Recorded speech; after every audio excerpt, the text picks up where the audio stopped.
we have to focus on reality based on CIA documents and based on a lot of documents. বিশ্বজুড়ে এখন নজর Saudi যুবরাজ মোহাম্মদ বিন সালমানের যুক্তরাষ্ট্র সফরের দিকে। 2018 সালের পর এবারই প্রথম যুক্তরাষ্ট্র সফরে গেলেন সালমান। মঙ্গলবারের এ সফরের মধ্য দিয়ে যুক্তরাষ্ট্র ও সৌদি আরবের ঐতিহাসিক মিত্রতা আরও জোরদার হওয়ার বার্তা দিচ্ছে দেশ দুটি। মোহাম্মদ বিন সালমানের ওয়াশিংটন সফরে আরেকটি বিষয় বেশ গুরুত্ব পাচ্ছে, সেটি হলো মধ্যপ্রাচ্যের আঞ্চলিক শক্তি সৌদি আরব অত্যাধুনিক F-35 যুদ্ধবিমান কিনতে চায়, তাও একটি দুটি নয় 48টি। প্রশ্ন হলো যুক্তরাষ্ট্র থেকে কেন F-35 যুদ্ধবিমান কিনছে সৌদি, আর এ বিমান আকাশপথে কতটা শক্তিশালী? জানা গেছে বেশ কয়েক বছর ধরেই এ বিমান কেনার ইচ্ছা পোষণ করে আসছেন সৌদি যুবরাজ মোহাম্মদ বিন সালমান।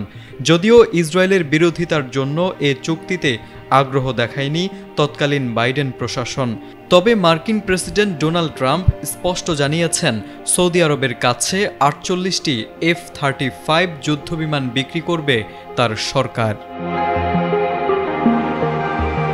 গোপনে হামলাকারী F-35 মূলত লকহিড মার্টিন নির্মিত একটি যুদ্ধবিমান, যেটিকে কোনো প্রযুক্তির মাধ্যমে আকাশে শনাক্ত করা সম্ভব নয়।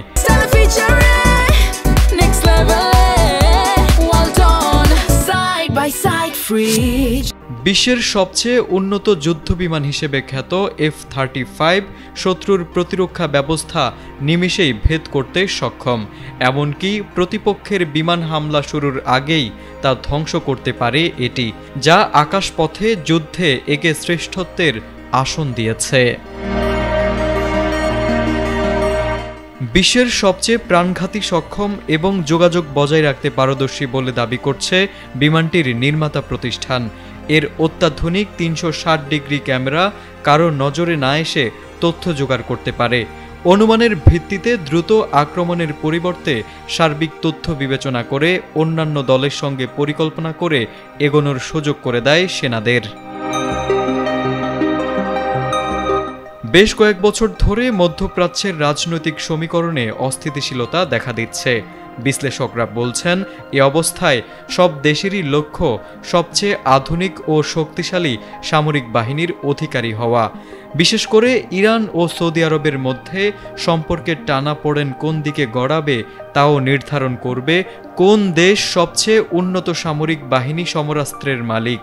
ধারণা করা হচ্ছে অত্যাধুনিক এই যুদ্ধবিমান কেনার মাধ্যমে মধ্যপ্রাচ্যের রাজনৈতিক সমীকরণ উল্লেখযোগ্যভাবে প্রভাবিত করতে পারবে সৌদি আরব।